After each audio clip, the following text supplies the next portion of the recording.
foi como receber assim mais do que uma baldada de água gelada, né? Você você não quer acreditar, você não fica perdido mesmo, assim, é como se tirasse o chão, como se não tivesse, né? É um estado de pânico profundo, assim, tanto que eu lembro de tudo muito em câmera lenta, assim, tudo diminuiu para mim e eu não conseguia entender o que estava acontecendo. É como se aquilo não fosse como se aquilo fosse um sonho, assim, não fosse verdade.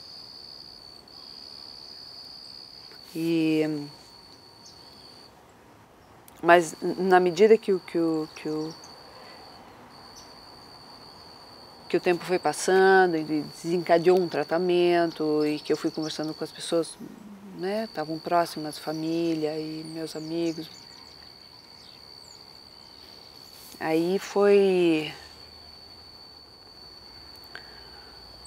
muito reconfortante receber o carinho, o apoio, a força,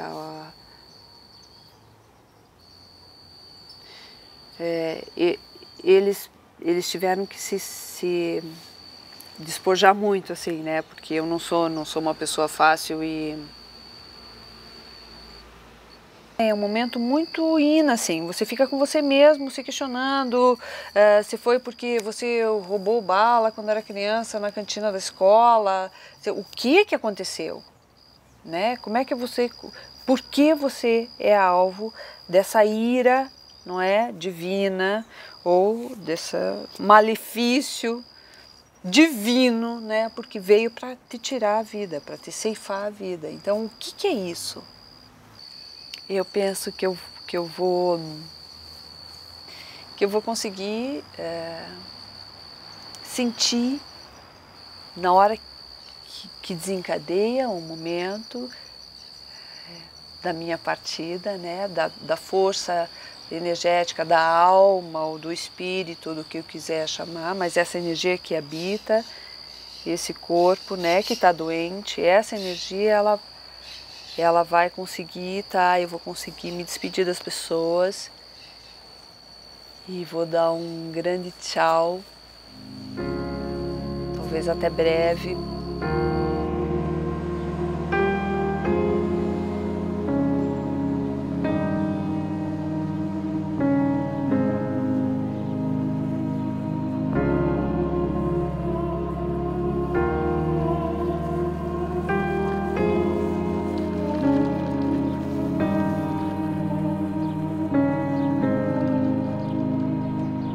Fiz parte do Pequeno Príncipe e fui a primeira ali a trabalhar com serviços de acolhimento ao óbito. O que é esse serviço? Quando acontece o óbito, ligam para o assistente de acolhimento, no caso eu, né, na época, eu fiquei 2 anos trabalhando com isso, e aí, sozinha, né? E aí me chamavam quando acontecia o óbito. Depois chamava a família, porque tem muitas famílias, como o Hospital Pequeno Príncipe é um hospital de referência, tem muita família, muita mãe, pai que vem de muito longe, do Acre, Mato Grosso. E aí os pais sozinhos, como que vão cuidar da documentação? Essa hora é uma parte, tem que se tratar com muita burocracia. Serviço funerário, a própria funerária, cartório, documentação, traslado, isso tudo aí é muito burocrático, complicado. Numa hora que é a pior que a pessoa pode sofrer, que é a perda de uma criança, não tem como, né, ela tratar disso sozinha. Então, no caso, eu ia, acompanhava, orientava, se fosse preciso levava para psicologia ou para o serviço social, enfim, é um suporte. Por exemplo, como um pai, isso me veio agora, a criança estava internada há muito tempo e aí ela entrou em coma e aí de repente ela parou de respirar, isso o pai me contou. E aí ele chegou, os médicos chegaram para reanimar e ele falou, não, ninguém vai fazer isso mais para minha filha. Ela quer ir embora, vamos respeitar a vontade dela. Então, para um pai falar isso. Outra vez, uma coisa incrível, também acompanhei uma mãe que a criança ia e voltava, ia e voltava. E um dia encontrei ela no hospital e ela estava super bem. Aí eu perguntei, o que aconteceu? Você está bem? Está tudo tranquilo? Tá, tô ótima. Aí eu, mas aconteceu alguma coisa? Sim. Ela fez assim, eu devolvi meu filho para o universo. Aí eu, meu Deus, o que eu vou falar nessa hora? Então, realmente, que lição, né? O desapego, isso é a coisa mais difícil que tem. E eu aprendi com muitos pais e mães ali.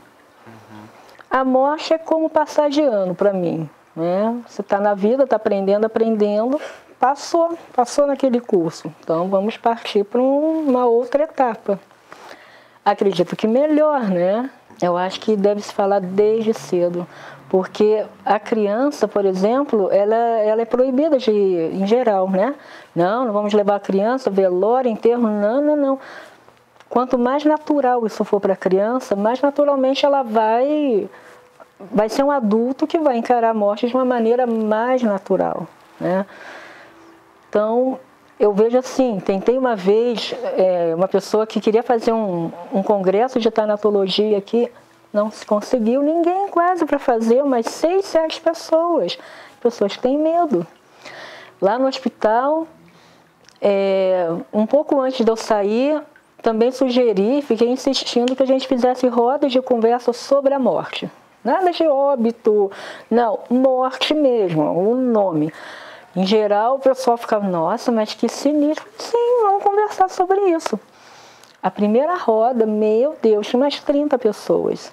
E foi impressionante, porque cada um começou a contar, um falou, o outro ficou com coragem, falou, e teve gente que chorou, e teve gente que riu, sabe? Mas conseguiram falar sobre a morte. E é isso que acontece de ruim. Nos hospitais, a morte é um assunto proibido. Tanto é que a sala do acolhimento, em geral, é uma coisa lá escondida. Ninguém está vendo, sabe? Não tem morte. O hospital é todo lindo, não estou fazendo uma crítica ao hospital. Mas vamos esconder, né? Morte não, isso é uma coisa, um tema muito ruim. E antigamente, Idade Média, até há pouco tempo, antes da Revolução Industrial, meu Deus, a morte era na casa. O paciente morria em casa, cercado dos seus entes queridos, recebendo a energia, recebendo a força, todo mundo ali junto, criança, adulto, era normal. Agora não, isso morreu, meu Deus, para passar até a capela funerária tem que ser muito na moita, não, porque morte para os médicos acaba sendo um fracasso também, né? Quando na verdade a morte acontece, vai fazer o quê? Em fevereiro, dia 7 de fevereiro, é coisa que eu nunca vou esquecer. Foi o primeiro domingo que eu fiz plantão. Tinha um enterro, domingo à tarde, 3 horas da tarde. Era o primeiro sepultamento que eu ia fazer sozinho. Cheguei cedo, olhava para mim fazer, eu fazia, ajeitei tudo, deixei tudo no jeito. Quando chegou de tarde, fazer o sepultamento, bastante gente, era um senhor de 60 anos que estava sepultando. Daí eu fiz o serviço ali, já no meu jeito de expressar ali, que eu tinha isso dentro de mim, eu fazendo meu trabalho, rezando, conversando, falando, sempre eu falo muito dentro da Bíblia. Depois cantemos, daí terminou, o povo ralhou assim, daí veio 2 senhores, mais ou menos da minha idade, um era irmão do que eu tinha sepultado, o outro era cunhado. Daí os 2 irmãos chegou e falou, como é seu nome? Falei, meu nome é Manuel. Falou, mas eu nunca vi ninguém fazer o que você fez. Já passou na minha mente, falei, o que será que eu fiz de errado? Eu falei, mas o que foi? Eu falei, não, eu nunca vi um coveiro fazer o que você fez, fazer o serviço e rezando, e cantando, e conversando, essa palavra tão boa nesse momento. Aí começou a história. Tem outro dia também, vou falar da família. Foi sepultada uma senhora, eu conhecia ela. Inclusive ela era viúva. Eu sabia, eu conhecia ela e sabia mais ou menos a vida dela, por causa que ela era parente do seu Vitor, trabalhava no cemitério, o seu Vitor, conversou com o seu Vitor falou que era prima dele lá meio por longe. Ela era mãe de 8 filhos. E quando ela veio falecer, ela tinha 85 anos. Daí chegou de tarde, assim, bastante gente, até sempre eu critico, assim, brinco um pouco, então, uma pessoa rica. Daí eu vi que tinha uma senhora querendo rezar, querendo assim, mas meio engasgada, claro, a família fica... Daí eu cheguei, bati nas costas da senhora, pedi licença para ela, ela me deu. Daí eu falei umas palavras, rezemos, cantemos, daí eu comecei a percutir. Aquelas madames, aquelas meninas, aquelas senhoras, a senhora tem engravatado. Se eu falar para você que veio 50 pessoas me agradecer, me abraçar, acho que eu estou mentindo, porque veio mais.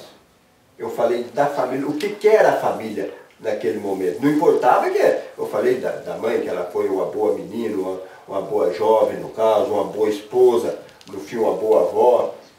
Então eu ganhei a família naquilo. A família esqueceu do luto que estava. Só, é isso que eu digo. Com a graça do Espírito Santo, eu transmiti o valor da vida. Ela tinha ido, mas, porque eu sempre falo, morreu, não falo morreu. A pessoa do bem, está na palavra, a pessoa do bem, ele não morre. Eu em serviço, toda a vida, graças a Deus, fui de trabalhar. Foi o lugar mais gostoso, mais adequado para mim foi no cemitério. Até hoje. Se lá um dia falar, olha, tem lugar para você lá, vamos voltar lá, eu volto. Para fazer o mesmo que eu fazia. Se as águas do mar da vida quiserem te afogar, segura na mão de Deus e vai. O meu segundo pai, meu padrasto, faleceu há 40 dias agora.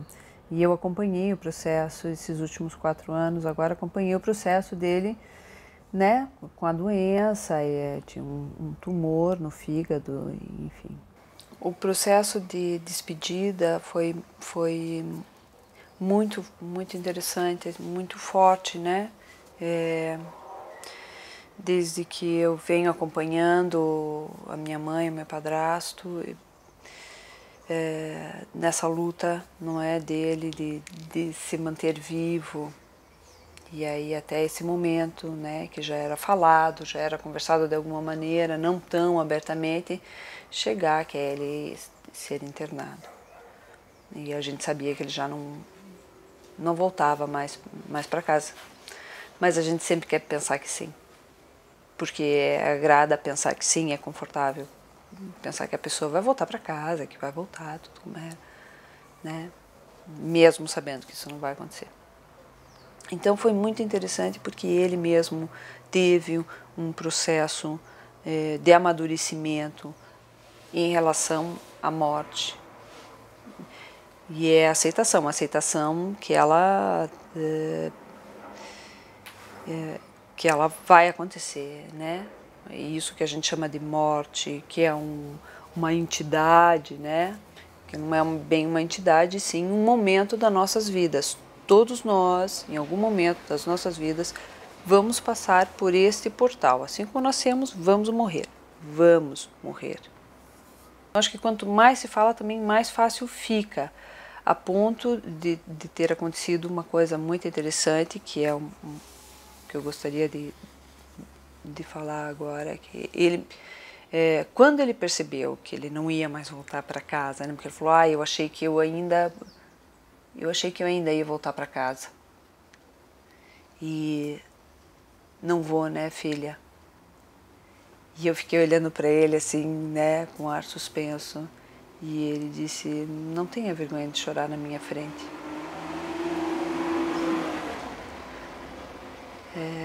Daí eu falei, e você?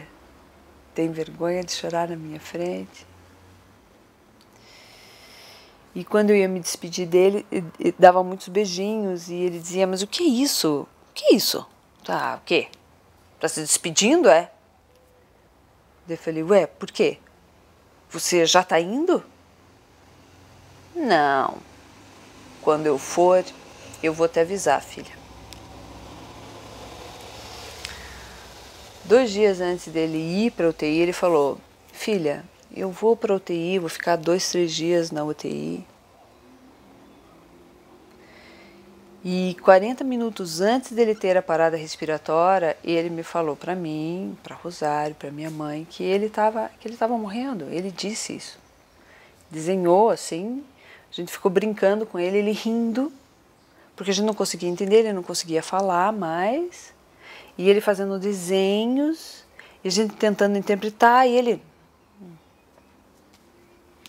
Tipo, a gente estava brincando, literalmente, né? E até o que eu entendi, buraco, você está indo para o buraco?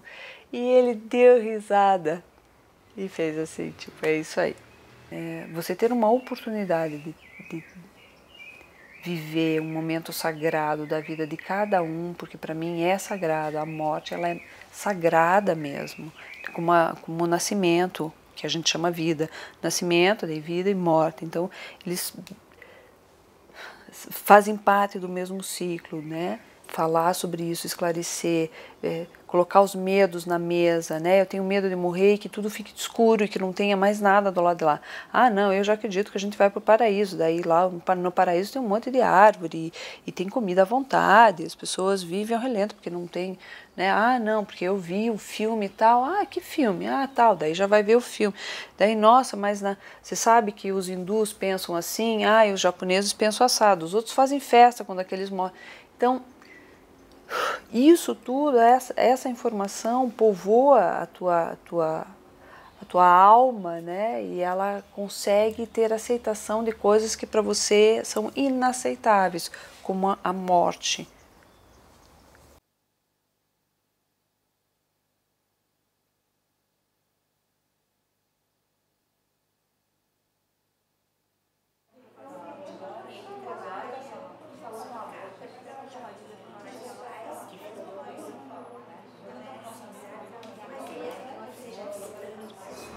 Bendita sois vós entre as mulheres, bendito é o fruto do vosso ventre, Jesus.